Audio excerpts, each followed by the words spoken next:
Hi guys, welcome back to my channel. तो आज मैं आपके साथ माय डियरेस्ट ऑथर का नेक्स्ट पार्ट शेयर करूंगी। लेकिन उससे पहले गाइस, मैंने एक नया चैनल बनाया है और उसमें मैं वांगशान शेयर कर रही हूँ। और गाइस, मैंने उसमें एक नया वांगशान शेयर किया है जिसका नाम है यू आर माई ऑब्सेशन।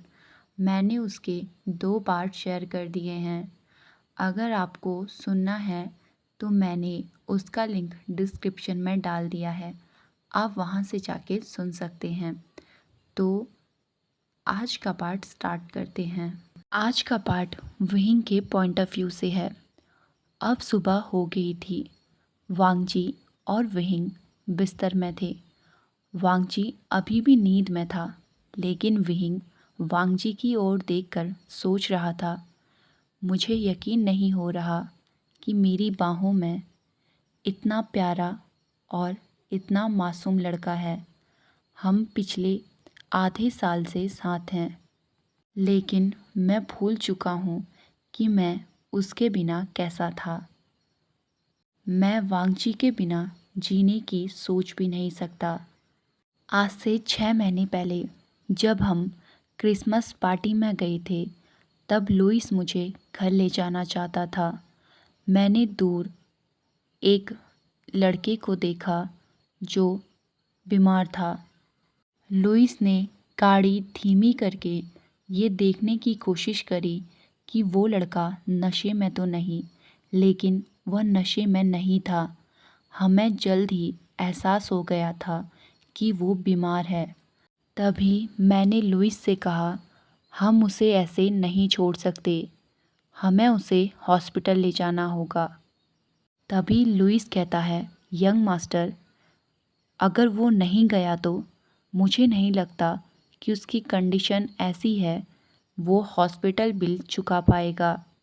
तभी वहिंग कहता है, कोई बात नहीं, मुझे इससे फ़र्क नहीं पड़ता, ज़रा उसे देखो, अभी वो बहुत छोटा है। अगर हम उसे हॉस्पिटल नहीं ले गए तो ये उसके लिए प्रॉब्लम खड़ी कर सकता है। लुइस ने नोट किया और गाड़ी को रोक दिया। वो लड़का पहले तो लुइस से मदद नहीं ले रहा था, पर जब उसकी एनर्जी ख़त्म हो गई तो लुइस ने उसे पकड़कर कार में बैठा दिया। वो इतना कमज़ोर और इतना थका हुआ था कि उसका मेरी तरफ ध्यान तक नहीं गया। हम उसे मेरी ट्रस्ट के नज़दीकी प्राइवेट क्लिनिक में ले गए थे। वहाँ का डॉक्टर मेरा एक अच्छा फ्रेंड है। उसने तुरंत ही उस लड़के का इलाज शुरू कर दिया। तब मुझे पता चला कि उस लड़के को हाई फीवर है और अगर उसे मेडिकल हेल्प नहीं दी जाती तो उसके लिए आज की रात सरवाइव कर पाना भी मुश्किल था। डॉक्टर उसे मेडिकल रूम में ले गए और उसे आईवी दी। इस बीच लुइस उनके साथ था और मैं बिल को पे कर रहा था। तभी मेरा फ्रेंड मुझसे पूछता है, क्या मैं उसे जानता हूँ? तब मैंने उसे बताया कि मैंने उसे आज से पहले देखा तक नहीं। इस बात पर मेरे फ्रेंड ने सिर्फ अपना सर हिलाया। उसके बाद वो कुछ नहीं बोलता। चेकअप होने के बाद वो सो गया था और मैं उसके पास वाले बेड पर चेयर लगाकर बैठ गया। मैं चेयर में बैठकर बस उसे ही देख रहा था। उसके गाल लाल थे जो उस पर सूट कर रहे थे। वो काफ़ी हैंडसम लग रहा था, या यूं कहूँ कि उसके फेशियल फीचर उसे ब्यूटीफुल बना रहे थे। मैं रात भर वहीं बैठा रहा। लगभग 3 बजे के टाइम पर मैंने लुइस से कहा कि अब हमें घर जाना चाहिए। इससे पहले कि मैं उठता, इस लड़के ने मेरा हाथ पकड़ लिया और वो धीरे से बड़बड़ाया, प्लीज़ मत जाओ। वो उस वक्त नींद में ही था। ये सुनकर मैं धीरे से उसके गालों को सहलाता हूँ और अपने हाथ को छुड़ाने की कोशिश करता हूँ, लेकिन उसने मेरे हाथ को टाइटली पकड़ लिया था। अब वो फिर से कहता है, प्लीज़ मत जाओ। वो अभी अपनी स्लीप में ही था। मैंने उसे शांत करा और कहा, मैं यहीं हूँ, सो जाओ। मेरा हाथ उस लड़के ने पकड़ा हुआ था। कुछ देर बाद उसने अपनी साइड को टर्न किया और मेरे हाथ को भी अपनी ओर खींच लिया। तभी वो लड़का, जिसका नाम वांगजी था, वो मुझसे कहता है, मैं तुम्हें नहीं जानता, लेकिन तुम्हारा हाथ सॉफ्ट और गर्म है। इतना कहकर उसने मेरे पाम को किस किया।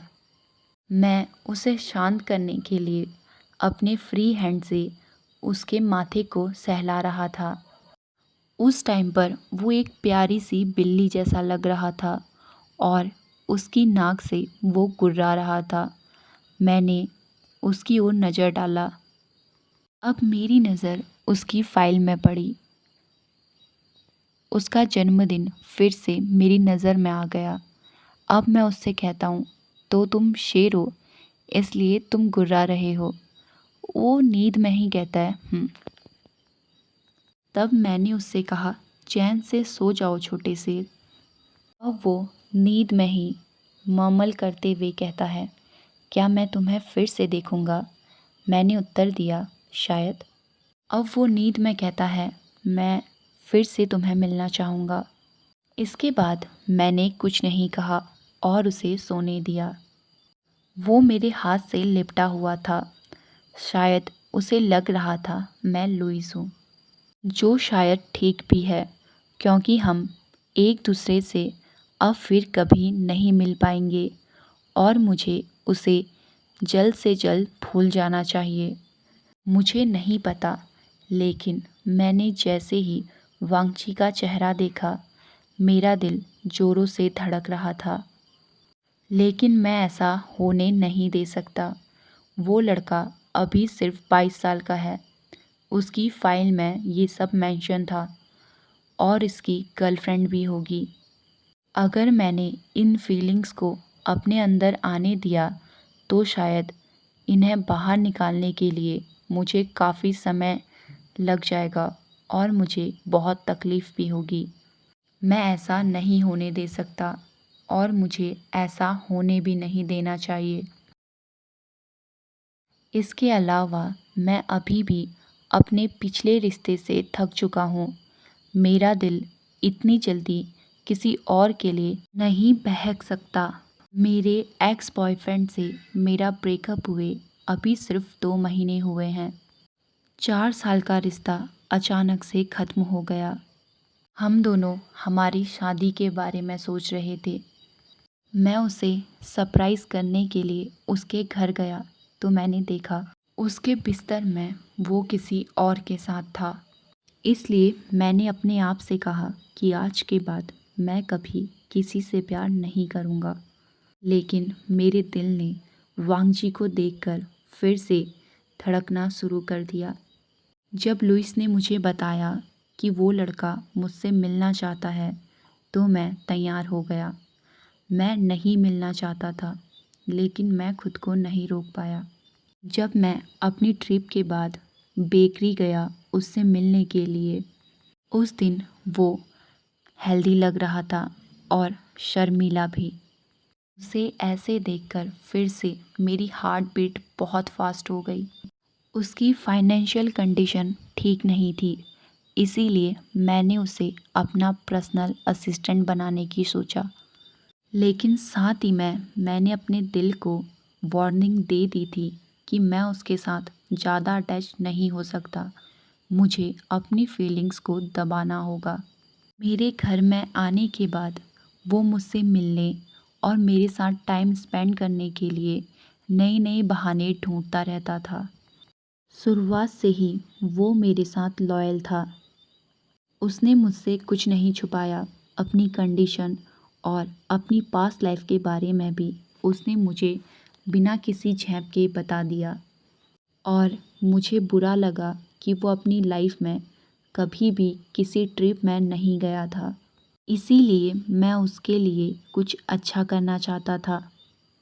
मैंने उसे ग्रीस जाने के लिए इनवाइट किया, या यूँ कहूँ कि मैं भी थोड़ा सेल्फिश हूँ, क्योंकि मैं भी उसके साथ कुछ अकेला टाइम स्पेंड करना चाहता था।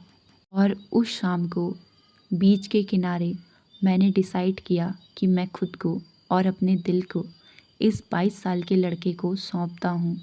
इसमें सिर्फ 2 पॉसिबिलिटीज़ थी, या तो वो मेरी फीलिंग्स को रिटर्न करता या साफ मना कर देता।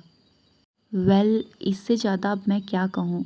उसने मेरी फीलिंग्स को रिटर्न किया और हम दोनों रिलेशनशिप में आ गए। लेकिन सच कहूँ तो ये इतना आसान नहीं है, क्योंकि वो रिलेशनशिप और लव के मामले में बिल्कुल भी एक्सपीरियंस नहीं है। हर बार मैं खुद को याद दिलाता हूँ कि वो बस किसी की मदद करना चाहता है और उसे एहसास नहीं होता कि उसका फ़ायदा उठाया जा रहा है, उसे धोखा दिया जा रहा है। लेकिन उसका अनएक्सपीरियंस्ड होना और उसकी मासूमियत को देखकर मैं उसकी ओर और भी ज़्यादा खींचा चला जाता हूँ। मैं खुश हूँ कि मैंने अपनी भावनाओं के आगे घुटने टेक दिए और मुझे वांगजी मिल गया। मुझे इस दुनिया का सबसे प्यारा और सबसे अच्छा बॉयफ्रेंड मिला। मैं उससे प्यार करता हूँ। मैं वांगजी के साथ बहुत खुश हूँ और मैं हमेशा उसकी रक्षा करूँगा। मैं किसी को भी उसे चोट नहीं पहुँचाने दूँगा। विहिंग की मॉम ने विहिंग के घर में अपनी छुट्टी को बढ़ा दिया था। वो यहाँ 2 दिन के लिए आई थी, पर अब वो यहाँ 2 हफ्ते रहना चाहती थी, क्योंकि उसे वांगजी के साथ टाइम स्पेंड करना अच्छा लगता है। जब उन्होंने पहली बार वांगजी को देखा था, तो उन्होंने डिसाइड कर लिया था कि ये लड़का उनके बेटे के लिए परफेक्ट है और वही उनका सन इन लॉ बनेगा। लेकिन इन सब से ज़्यादा वो वांगजी की मदर बनना चाहती थी। जो प्यार उसे नहीं मिला वो अब देना चाहती हैं। उनको आए हुए आज 3 दिन हो गए थे और वो सोफे में बैठकर बिनाई कर रही थी। विहिंग और वांगजी शॉपिंग के लिए गए थे, या यूं कहो कि वो दोनों एक दूसरे के साथ थोड़ा क्वालिटी टाइम बिताने गए थे। इसीलिए वो अभी घर पर अकेली थी। तभी डोरबेल बजती है। जब उन्होंने दरवाज़ा खोला तो बाहर एक लड़का था जो वांगजी के बारे में पूछ रहा था। वो कहता है, मैं जेबोजुन हूँ, वांगजी का बेस्ट फ्रेंड। क्या मैं उससे मिल सकता हूँ? उसकी मॉम उसे बताती है कि मेरा सन इन लॉ अभी घर पर नहीं है। अगर तुम्हें उसे कुछ काम है तो मैं उसे बता दूंगी। तभी जेबोजुन थोड़ा कंफ्यूज हो गया था। वो कंफ्यूजन में पूछता है, सन इन लॉ? विहिंग की मदर कहती है, हाँ, मैं विहिंग की मॉम हूँ और वो मेरा सन इन लॉ है। अब जेबोजुन कहता है, तो फिर क्या विहिंग घर पर है? क्या मैं उनसे बात कर सकता हूँ? तभी विहिंग की मॉम कहती है, नहीं, तुम नहीं मिल सकते, क्योंकि मेरा बेटा और मेरा सन इन लॉ दोनों बाहर गए हैं। अब वो कहती हैं, मुझे नहीं पता वो कब तक लौटेंगे और मैं चाहती हूँ कि वो दोनों साथ में बहुत अच्छा समय बिताएं और आराम से आएं। अब जेबुजुन कहते हैं, ओके ठीक है, मैं चलता हूँ। दरवाज़ा बंद करने के बाद विहिंग की मदर कहती हैं, तुम मेरे बेटे को मेरे सन इन लॉ से कभी नहीं छीन सकते। तुम्हारी जैसी चिड़िया मेरे बेटे से उसकी खुशी नहीं छीन सकती। ओके गाइस, आज के लिए बस इतना ही। मिलते हैं हमारी नेक्स्ट वीडियो में। तब तक के लिए हंसते रहिए, मुस्कुराते रहिए एंड हैप्पी रहिए। Bye bye.